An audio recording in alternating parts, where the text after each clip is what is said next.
الحمدللہ رب العالمین والصلاة والسلام علی سید الانبیاء والمرسلین۔ ناظرین کرام، السلام علیکم ورحمۃ اللہ وبرکاتہ۔ آپ دیکھ رہے ہیں آئی ڈی ایس کے پلیٹ فارم سے بہت ہی پیاری نشریات جس کا نام ہے رحمت رمضان۔ ناظرین کرام، بہت ہی خوبصورت سیگمنٹ جو کہ آپ کا میرا فیوریٹ ہے، قرآن کی دنیا۔ آج کا ہمارا جو عنوان ہے وہ ہے قرآن پاک سے ہدایت اور گمراہی کیسے ہوتی ہے۔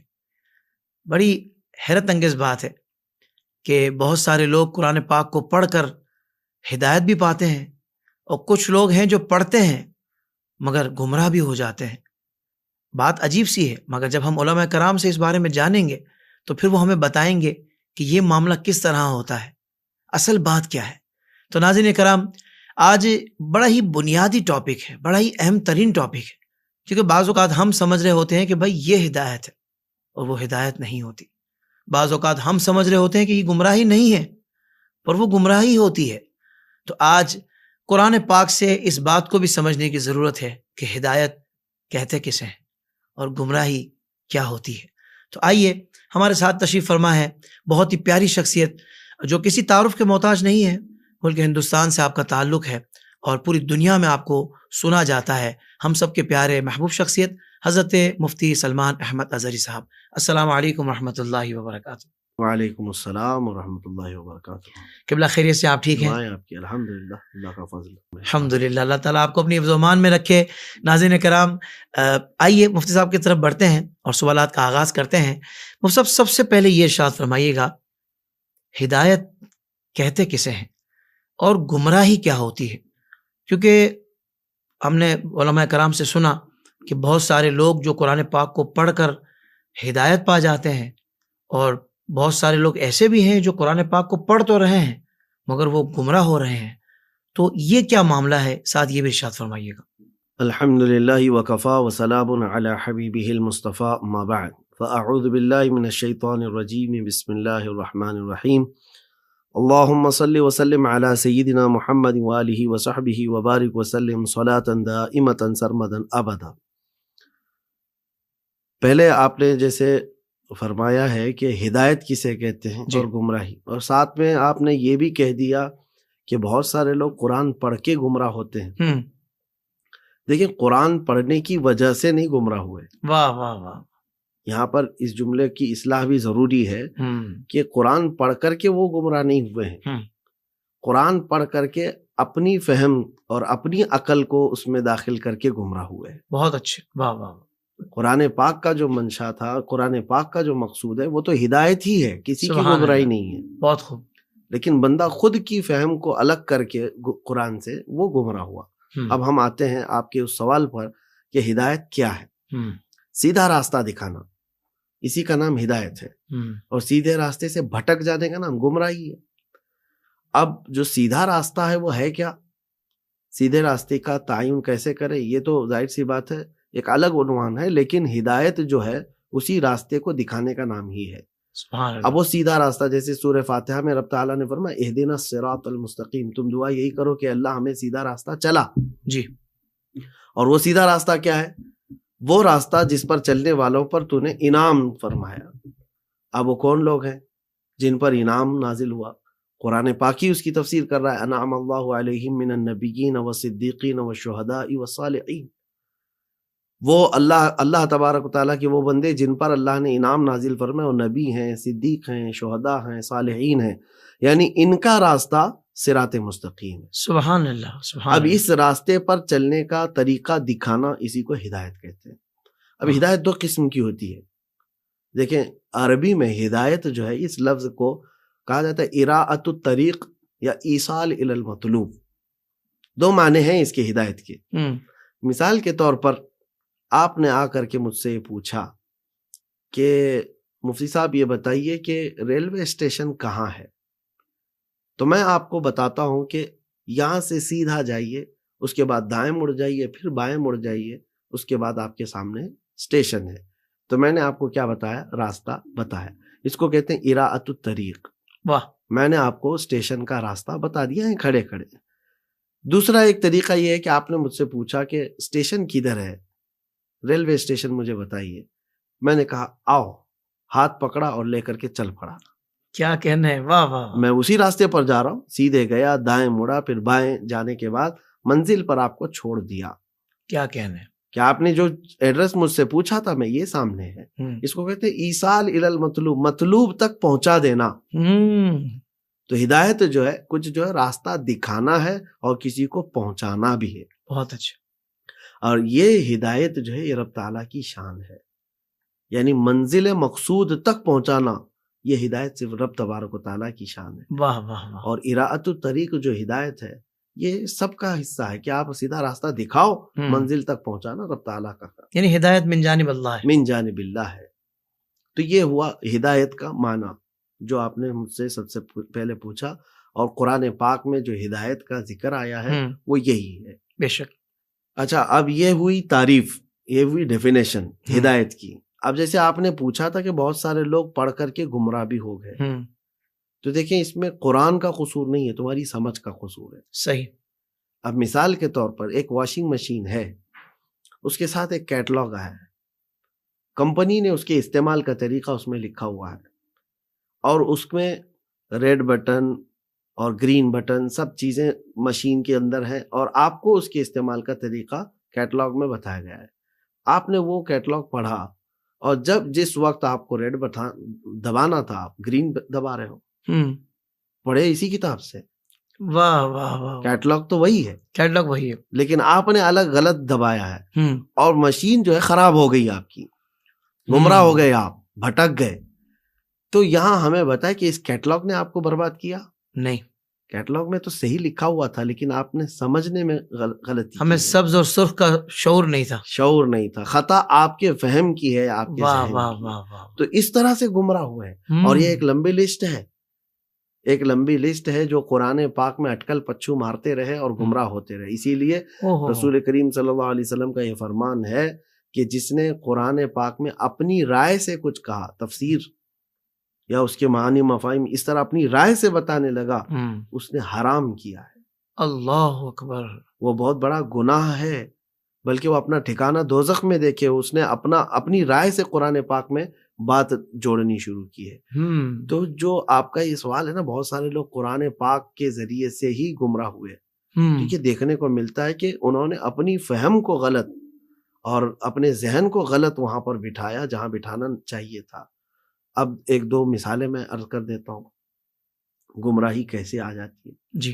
قرآن پاک کا ایک لفظ ہی ہے، معنی چونکہ عربی میں وسعت اتنی ہے، سمندر ہے ہی، ایک لفظ کے ہزار معنی بھی آتے ہیں.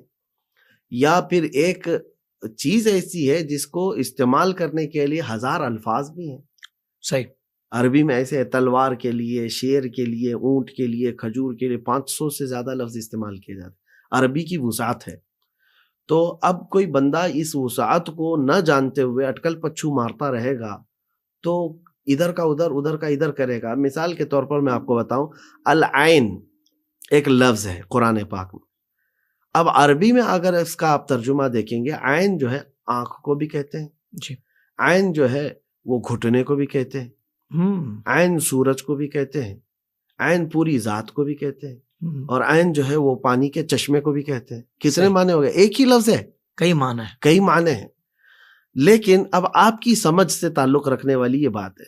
بلکہ آپ ناظرین سے بھی پوچھ لیں، کبھی کسی جو تھوڑی بہت شدھ بدھ رکھتا ہے نا، وہ بھی اب اس کا ترجمہ کرنے جائے گا تو آگے پیچھے کی چیزیں دیکھے گا. کیا بات ہے، واہ واہ واہ. اب میں نے صرف اتنا ہی کہا، میری عین میں سے پانی آنا شروع ہو گیا تو بندہ سمجھ جائے گا آنکھوں کی بات ہو رہی ہے. کیوں گھٹنے کا نہیں کر رہے آپ؟ واہ واہ واہ واہ. اتنا سینس ہے آپ کے پاس، سبحان اللہ. کہ بندے، اور یا اب یہ کہے کہ میں گھر سے سو کر کے اٹھا تو باہر دیکھا عین جو ہے طلوع ہو چکا ہے. ہاں، تو پھر سورج ہی آئے گا. تو یہاں پر یہ کیوں نہیں کہتے کہ مطلب گھٹنا میرا طلوع ہو گیا تھا؟ اگر گھٹنا مراد لیتا ہے تو بہکا ہوا ہے کہ نہیں، گمراہ ہے کہ نہیں؟ بہت اچھے، واہ واہ واہ. تو عربی کی اس وسعت میں کئی جو ہے تیرنا نہیں جانتے، ڈوب جاتے ہیں، اس سمندر میں غرق ہوئے.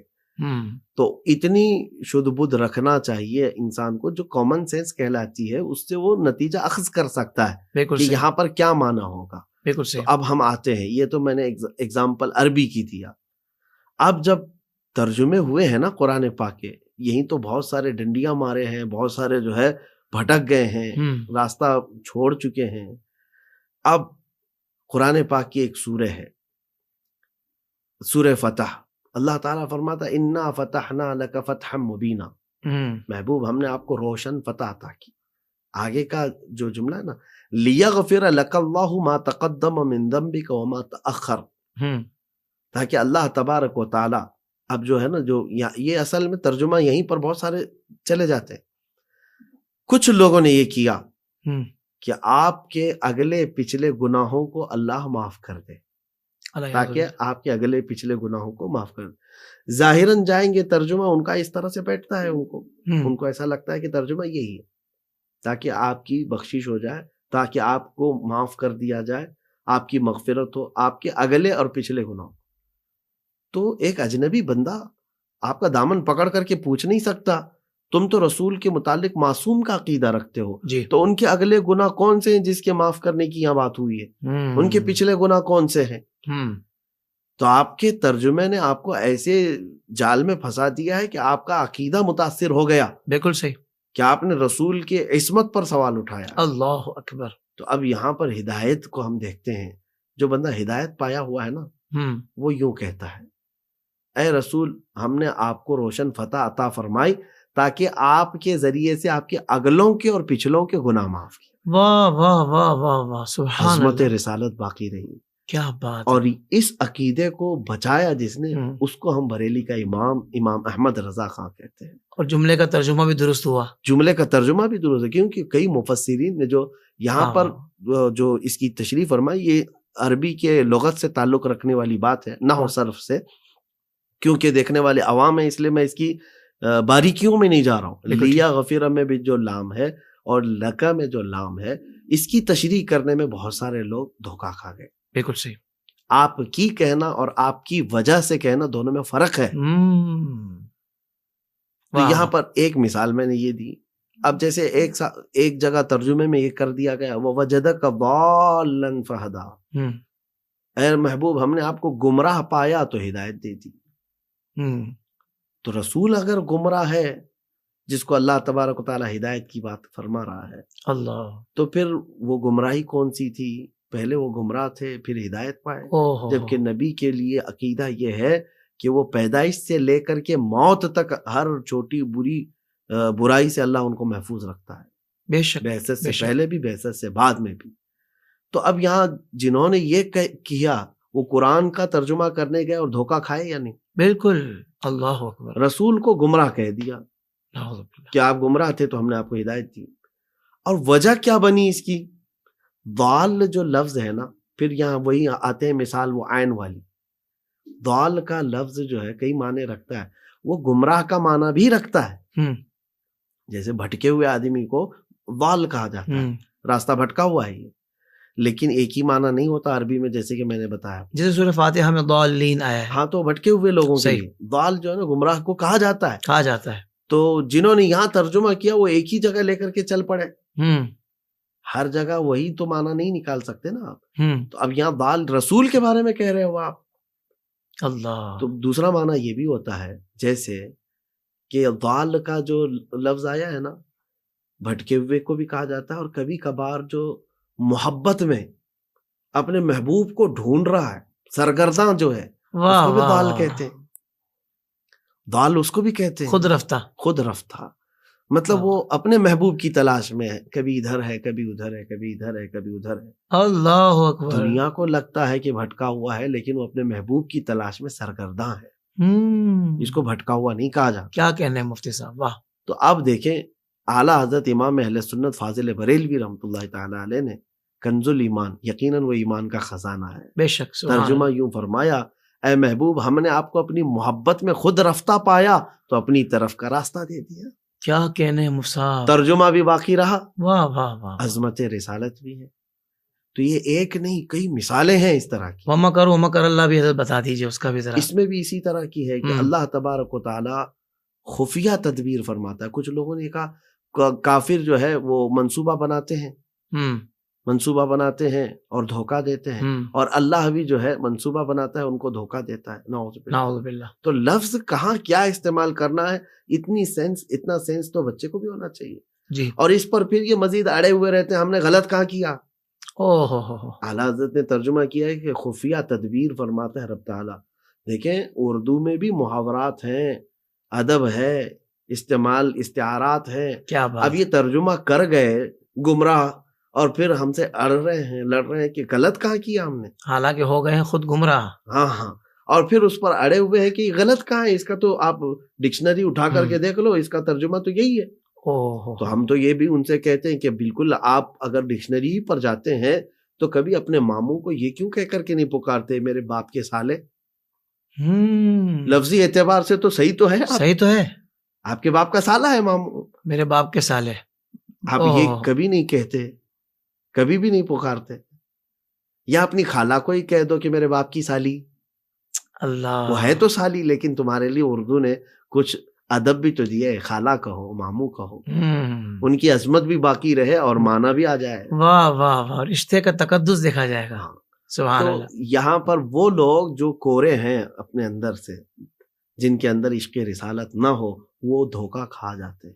اور سب میں نے ایک عالم سے یہ بھی سنا تھا، وہ کہہ رہے تھے کہ بھائی ضروری نہیں ہے کہ جس کو عربی زبان آتی ہو وہ بھی قرآن کو سمجھنے والا ہو۔ بالکل، عشق رسالت ضروری ہے۔ اللہ اکبر۔ رسول پاک صلی اللہ تعالیٰ علیہ وسلم کی محبت دیکھیں، قرآن پاک کی ایک آیت ہے، قد جاءکم من اللہ نور و کتاب مبین، تحقیق کہ تمہارے پاس اللہ کا نور آیا اور روشن کتاب۔ اب اس پر بھی کئی لوگوں کے یہ جھگڑے ہیں کہ نور سے مراد اسلام ہے، وہ حضور کو نہیں مانتے نا، لیکن نہیں مانتے۔ اہل سنت و جماعت اس بات کو اعتراف کرتے ہیں کہ یہاں نور سے مراد رسول اللہ کی ذات ہے۔ قد جاءکم من اللہ نور و کتاب مبین۔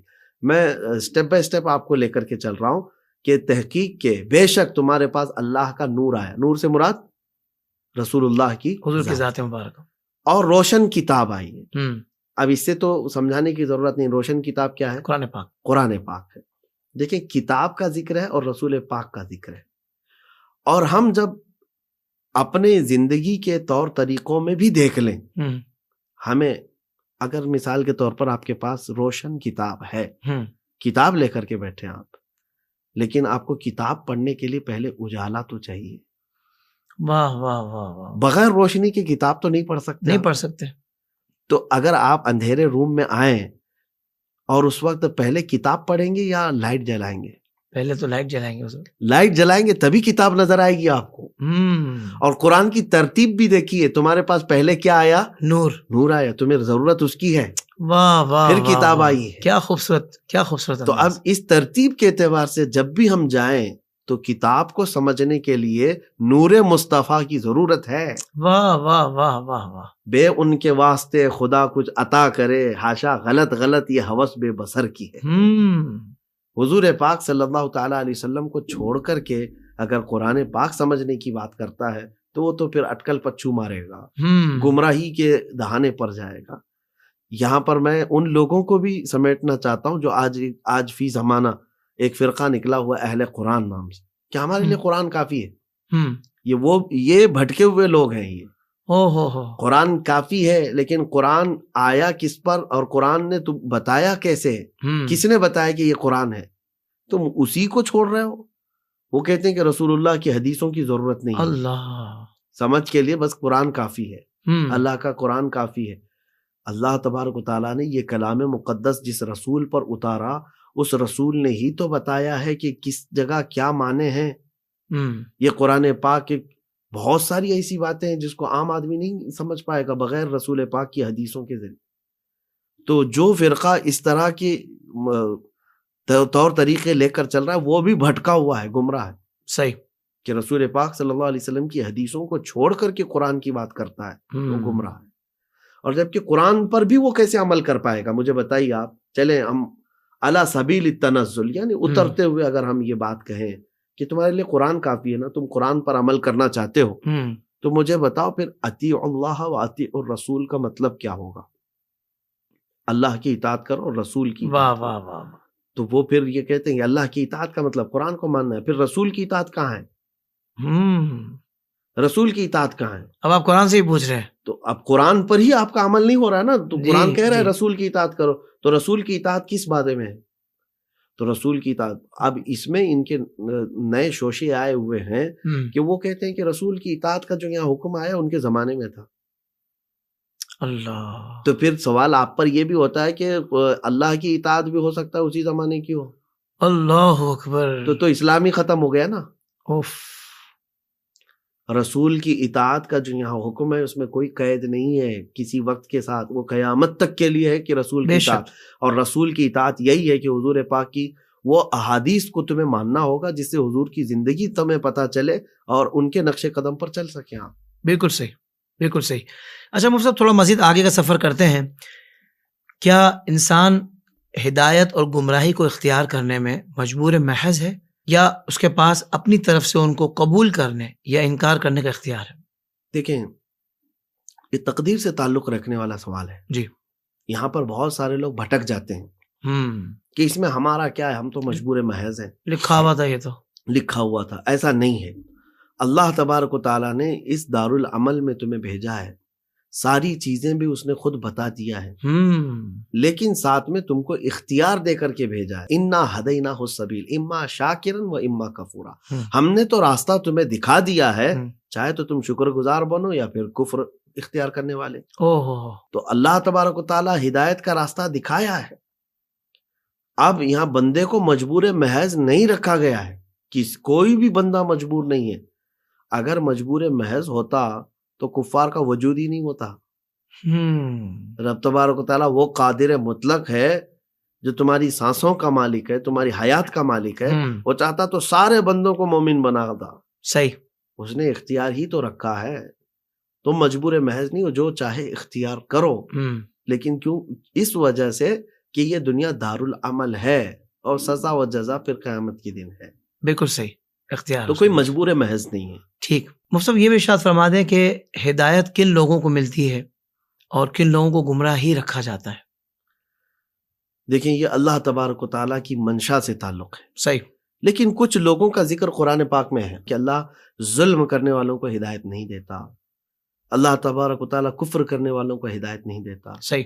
تو یہاں پر جو یہ آیتیں آئی ہیں، ان لوگوں کو ہدایت نہیں ملتی. تو یہ بھی ہم کسی کے لیے نہیں کہہ سکتے کہ اس کو نہیں ملے گی، اس کو نہیں ملے گی. وہ رب تعالیٰ کی منشا ہے، وہ جسے چاہے ہدایت دے. یہ بھی قرآن پاک میں رب تعالیٰ فرماتا ہے کہ وہ جسے چاہتا ہے ہدایت دیتا ہے اور جسے چاہے گمراہ کر دے. صحیح.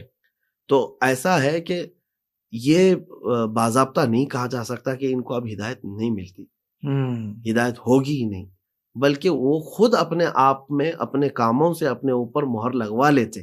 اللہ. بسا اوقات ایسا ہوتا ہے کہ کفر میں بندہ اتنا بڑھ جاتا ہے کہ اس کے کانوں پر پٹی پڑ گئی، آنکھوں پر پٹی پڑ گئی، دماغ پر پٹی پڑ گئی ہے کہ اسے نہ صحیح بات سنائی دیتی ہے، نہ دکھائی دیتی ہے، نہ قبول کرنے کی صلاحیت ہوتی ہے. تو یہ جو ہدایت کا راستہ اس نے خود اپنے عمل سے بند کر لیا ہے. صحیح. کفر میں ڈھیٹ بن گیا، ظلم کرنے میں ڈھیٹ بن گیا، جری ہو گیا ہے.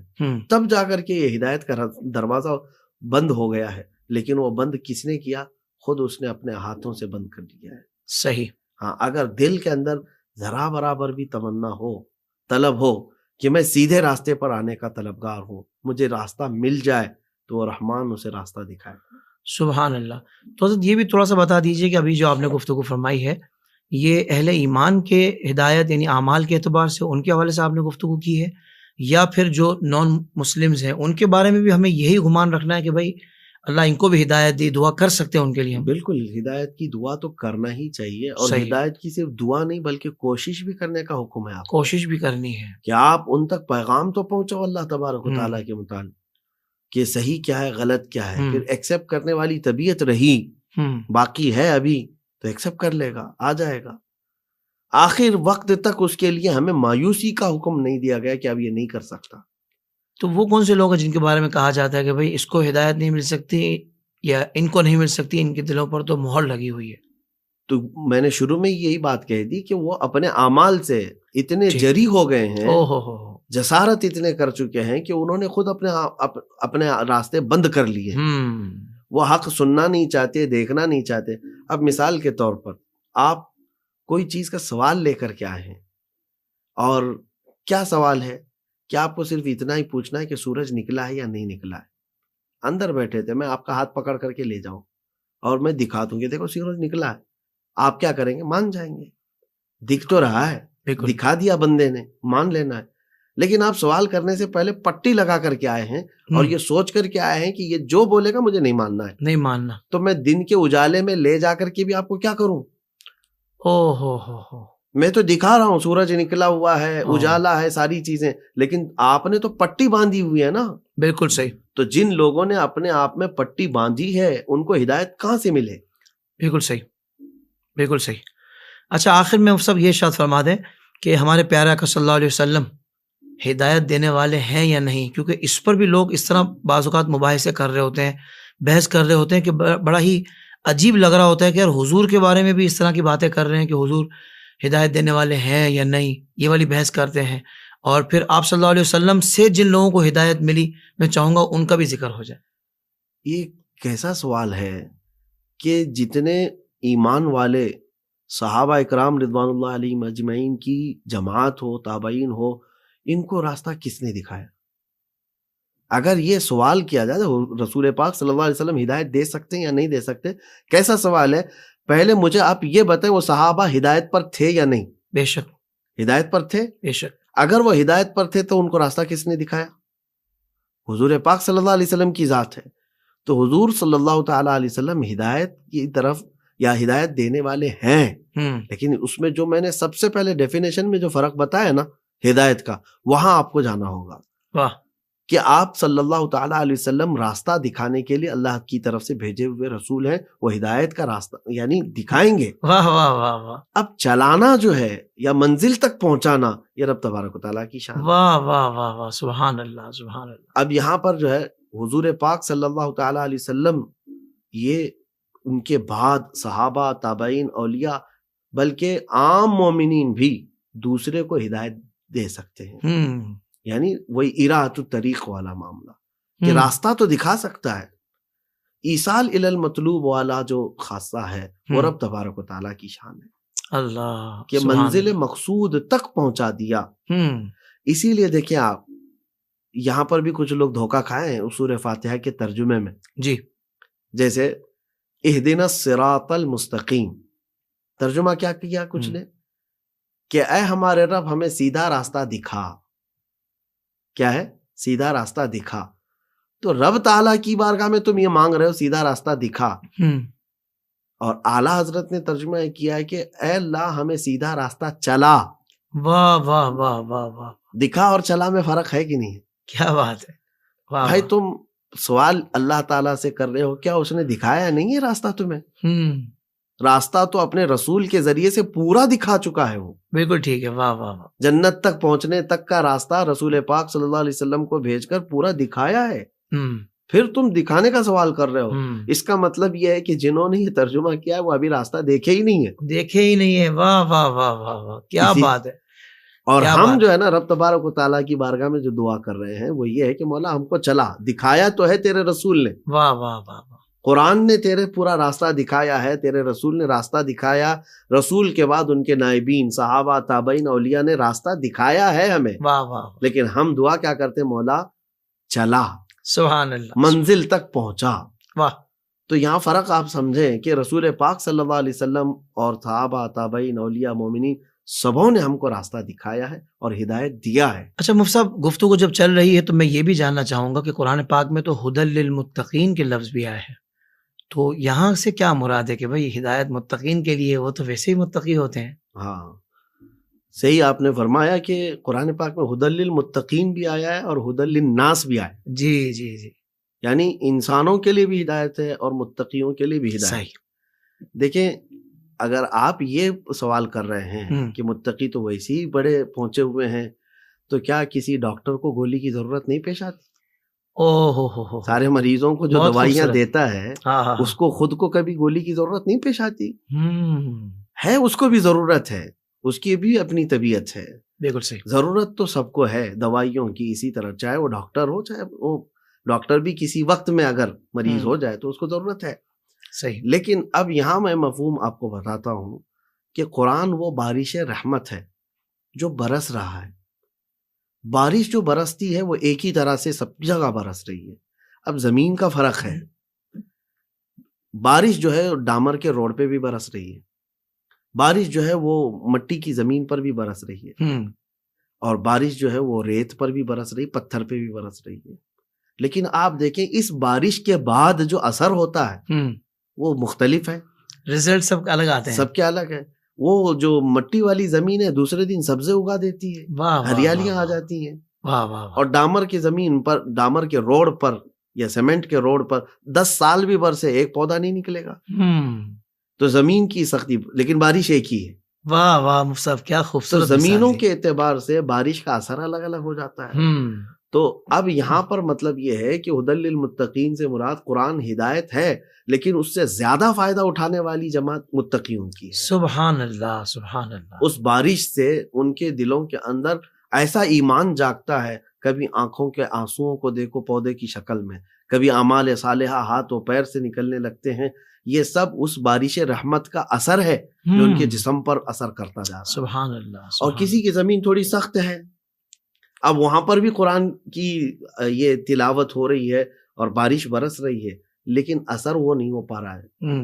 تو اس کے لیے اب ظاہر سی بات ہے اس کو اپنی زمین نرم کرنی ہوگی. تو ہدایت تو ملے گی. اسی کو اقبال نے کہا ہے نا کہ مایوس نہیں اقبال اپنے کشتے ویراں سے، ذرا نم ہو تو بڑی زرخیز ہے یہ مٹی ساقی. واہ واہ. ذرا نرم ہو جائے نا تو پھر ہر چیز اگائے گی. سبحان اللہ. تو جن کی طبیعتیں سخت ہو گئی یا دل کی زمین سخت ہو گئی ہے، وہاں پر جو ہے ہدایت دیر سے ملتی ہے. اور آپ نے جو سوال کیا ہے، متقیوں کے لیے بھی ہدایت ہے، مومنین کے لیے بھی ہدایت ہے، اور انسانوں کے لیے بھی ہدایت ہے. لیکن ہدایت حاصل کرنے کے ان کے طریقے الگ الگ ہیں. کوئی زیادہ حاصل کیا، کوئی درمیانی، اور کوئی ابتدائی. صحیح صحیح. سبحان اللہ. مصعب بہت خوبصورت گفتگو فرمایا آپ نے. مجھے ویسے سارے ٹاپکس پہ عنوانات میں مزہ آیا، مگر آج کا ٹاپک بہت ہی منفرد تھا، اور میں سمجھتا ہوں بہت بنیادی طور پر یہ باتیں لوگوں کو پتہ ہونی چاہیے، ایک اہل ایمان کو. جو آپ نے کمال کی گفتگو فرمائی ہے ہدایت اور پھر گمراہی کے حوالے سے، اللہ تعالیٰ آپ کو اس کی بہترین جزا عطا فرمائے.